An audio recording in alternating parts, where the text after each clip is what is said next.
और चक्रवाती तूफान का कहर सीधी जिले में व्यापक रूप में देखने को मिल रहा है। बेमौसम बरसात के कारण समर्थन मूल्य पर भीगकर खराब हो रही गेहूं को देखा जा रहा है, जिसमें परिवहन एवं भंडारण में लगातार लापरवाही सामने आ रही है।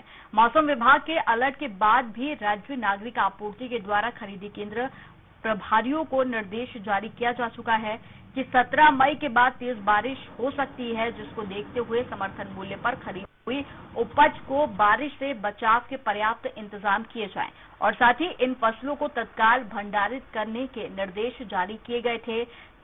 इसके बावजूद भी इस अलर्ट एवं निर्देश का पालन करना उचित नहीं समझा गया, जिससे खरीदी केंद्र में खुले आसमान के नीचे पड़ी करीब 77,000 क्विंटल गेहूं भीग गई।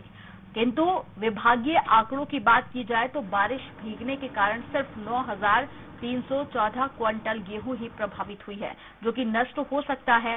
और साथ ही आपको बता दें कि इस फसलों के भीगने से किसानों का नुकसान नहीं होगा, क्योंकि किसान समर्थन मूल्य पर उपज की बिक्री पर उसकी तुलाई कराने के बाद पावती प्राप्त कर चुके हैं।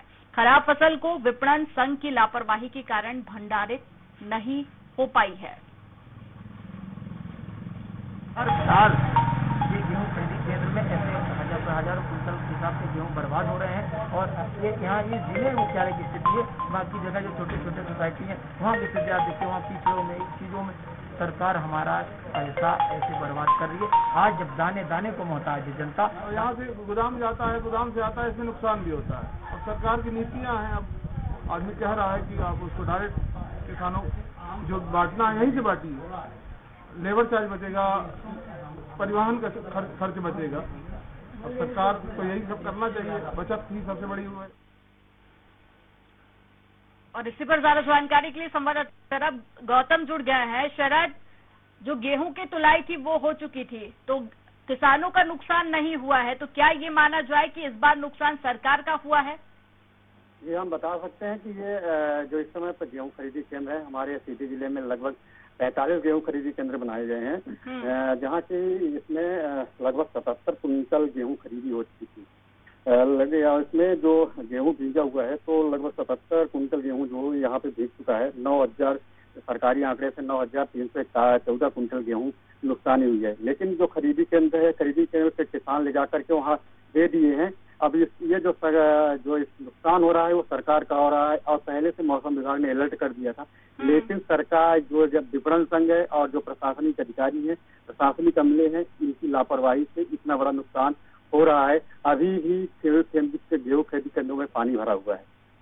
तो शरद, क्या कोई कार्रवाई जिम्मेदारों पर की जाएगी? क्योंकि अक्सर ऐसा देखा जाता है कि लापरवाही का खामियाजा किसानों को भुगतना पड़ता है, पर इस बार नुकसान सरकार का हुआ है, तो क्या उम्मीद कि इस बार कोई कार्रवाई होगी? अब ये तो मानना होगा कि कार्रवाई होती है, ये देखने वाली बात है, क्योंकि भाजपा सरकार में कार्रवाई कम होती है, लीपापोती ज्यादा होती है जी। तो ये जो है तो ये लीपापोती का चलेगा, क्योंकि इसमें कोई कार्रवाई नहीं हो सकती है। और किसान चाहे किसान ऊपर से मरे या नीचे से मरना किसान को ही है, तो किसान को भी इसमें भारी नुकसान हो सकता है। और सरकार को जो नुकसान हो रहा है सरकार उसमें कुछ नहीं कर सकती। अगर करना होता तो ये यहाँ पे कलेक्टर जो खाद्य अधिकारी है उनके ऊपर कोई न कोई कार्रवाई हो सकती थी, लेकिन अभी तक कोई कार्रवाई नहीं हुई है। शरद, आप नजर बनाए रखिएगा कि आने वाले दिनों में क्या कोई कार्रवाई की जाती है या फिर नहीं। तमाम जानकारी साझा करने के लिए बहुत शुक्रिया आपका।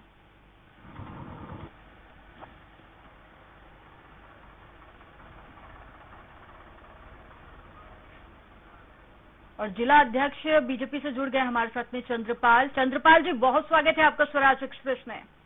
इंद्रशरण सिंह चौहान बोल रहा हूँ जी। नमस्कार, इंद्रशरण सिंह। माफी चाहूंगी आपसे इंद्रशरण जी, सीधी से जो तस्वीरें सामने आई हैं मुझे लगता है संज्ञान में होंगी आपकी। क्या कुछ कहना चाहेंगे आप? हजारों क्विंटल गेहूं पानी में भीग गया है और जो लापरवाह हैं उन पर अभी भी कोई कार्रवाई नहीं की गई। निश्चित रूप से दुखद है कि हमारे जो किसान हैं उनकी फसलें अचानक हुई बारिश से जो ताउते तूफान आया वहाँ टकराया, उसकी वजह से यहाँ भारी बारिश हुई और एक ऐसा लगने लगा जैसे एक मौसमी बारिश हो रही है। इंद्रचरण जी, देखिए मौसम विभाग तो पहले ही चेतावनी जारी कर चुका था। इसे बेमौसम बरसात कहें ठीक होगा, लेकिन चेतावनी तो पहले ही जारी कर दी गई थी, पर उसके बावजूद भी कोई इंतजाम क्यों नहीं किए गए? नहीं, इस बात से मैं सहमत हूँ कि पहले से ही चेताया गया था, अवगत कराया गया था कि तूफान आ रहा, इससे बारिश हो सकती है। लेकिन हमारे यहाँ जो खरीदी केंद्र है, वो खरीदी केंद्र अमूमन गाँव में खुले में होते हैं, जो समितियां हैं, और वहाँ समितियों में ले जाकर के हमारे किसान अपना अन्न लेकर गए थे और उनको जो मैसेज होते हैं उसके आधार पर ले जाते हैं। तो एक दिन में चूंकि जो ये समितियां होती हैं, एक एक दो गांव के किसान, सर बीजेपी किसान हितैषी सरकार है, अपने आप को किसान हितैषी ही बताती है, पर उसके बावजूद भी हम देख रहे हैं कि हर तरफ किसान परेशान है, अव्यवस्थाओं का आलम है, कहीं सरकार का खुद का गेहूं बर्बाद हो रहा है तो कहीं देख रहे हैं कि किसानों का गेहूं भीग रहा है। आखिर क्या है ये पूरा मामला, आखिर क्यों सरकार कार्रवाई नहीं कर रही है?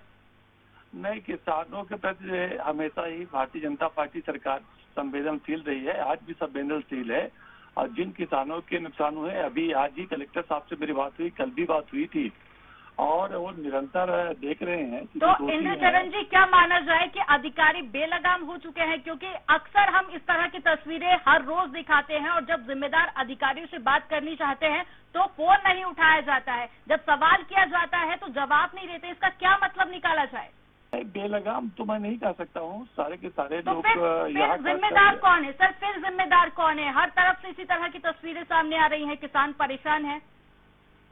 अब देखिए क्या है, उसकी जवाबदेही तो तय हो जाएगी। जांच के लिए हमने भी कहा है और शायद ऊपर से भी कहा गया होगा। सर जांच तो हर बार होती है, लेकिन उसकी रिपोर्ट कभी भी सार्वजनिक नहीं की जाती है, पर उसके बावजूद भी मैं यही उम्मीद करूंगी कि जल्द से जल्द कार्रवाई की जाए और जो भी लापरवाह है उन पर कार्रवाई की जानी चाहिए। तमाम जानकारी साझा करने के लिए शरद बहुत शुक्रिया आपका, और इंद्रचरण जी भी हमारे साथ में जुड़े हुए थे, आपका भी बहुत शुक्रिया हमारे साथ में जुड़ने के लिए।